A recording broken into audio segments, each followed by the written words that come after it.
নমস্কাৰ বন্ধুসকল, স্বাগতম জনাইছো মোৰ ইউটিউব চেনেলত। আজি আমি কথা পাতিম হোৱাট ইজ ইউপিএছচি এক্সাম, কেন্দ্ৰীয় লোকসেৱা আয়োগ মানে কি।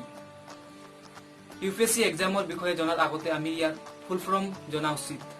গতিকে ইউপিএছচি ফুল ফৰ্ম হৈছে ইউনিয়ন পাব্লিক সাৰ্ভিস কমিশন। ইয়াৰ হিষ্ট্ৰী বা ইতিহাস চালে ইয়াৰ ইষ্টাব্লিছ হৈছিল 1 অক্টোবৰ 1926 চনত আৰু ইয়াৰ নাম আছিল পাব্লিক সাৰ্ভিস কমিশন মানে লোকসেৱা আয়োগ।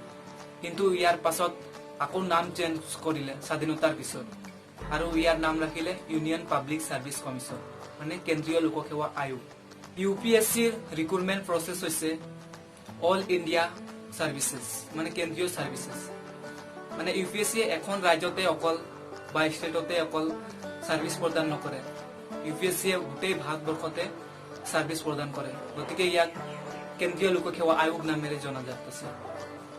ইয়াৰ উদাহৰণ হৈছে IAS Indian administrative service, IPS Indian police service, IRS Indian revenue service, IFS Indian foreign service, IES Indian economic service.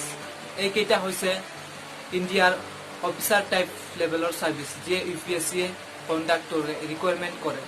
গতিকে এইকেইটাই অল ইণ্ডিয়াত গোটেই ভাৰতবৰ্ষত সাৰ্ভিস প্ৰদান কৰে। আৰু ইউপিএছচিৰ হেডকোৱাৰ্টাৰ হৈছে new Delhi. UPSC exam crack কৰাৰ 3 ষ্টেজ আছে। প্ৰথমে প্ৰিলিমছ এক্সাম মানে প্ৰিলিমিনাৰী এক্সাম। ইয়াত দুটা পেপাৰ থাকে, জেনাৰেল ষ্টাডিজ আৰু এপটিটিউড মানে নেচাৰেল টেলেণ্টৰ ওপৰত।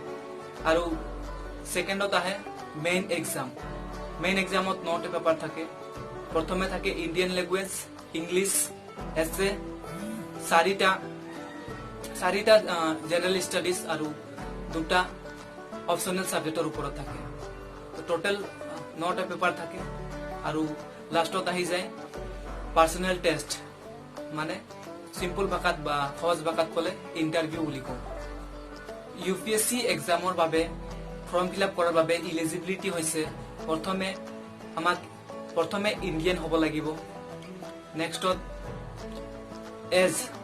এজ আহে 21 ইয়াৰ্ছৰ পৰা 32 ইয়াৰ্ছ লৈকে মানে এইটো জেনাৰেল। আৰু অবিচি এসটি এসসিৰ কাৰণে 3 ইয়াৰ্ছ বেছিকে থাকে মানে 35 ইয়াৰ্ছ লৈকে। আৰু কোৱালিফিকেশন চালে সিম্পল গ্ৰেজুৱেট পাছ যিকোনো ষ্ট্ৰীমত, আৰ্টছ হওক, কমাৰ্চ হওক, সায়েন্স হওক, যিকোনো ষ্ট্ৰীমত সিম্পল গ্ৰেজুৱেট পাছ কৰিলে হৈ যায়। ইয়াত কোনো ধৰণৰ পাৰ্চেন্টেজৰ ৰিকুৱাৰমেণ্ট নাথাকে। ইয়াত সিম্পল গ্ৰেজুৱেট কমপ্লিট কৰিলে ইউপিএছচি এক্সামৰ কাৰণে ফৰ্ম ফিল আপ কৰিব পাৰিব। আৰু ইউপিএছচি এক্সামৰ ফ্ৰিকুৱেন্সি বা নটিফিকেশন আহে এভৰি ইয়াৰ্ছ। প্ৰত্যেক বছৰে এপ্ৰিল মাহত ইয়াৰ নটিফিকেশন আহে আৰু লাষ্ট ডেট মে মাহত থাকে। আৰু প্ৰিলিমছ এক্সাম জুন জুলাইত হয় আৰু মেইনছ এক্সাম ডিচেম্বৰত হয় আৰু ইয়াৰ পিছত ইণ্টাৰভিউ। গতিকে এইকেইটাই ইউপিএছচি এক্সামৰ ডিটেইলছ হয়। গতিকে এই ভিডিঅ'খনৰ পৰা যদি আপোনাৰ কিবা সহায় হৈছে তেনেহ'লে লাইক কৰি দিব।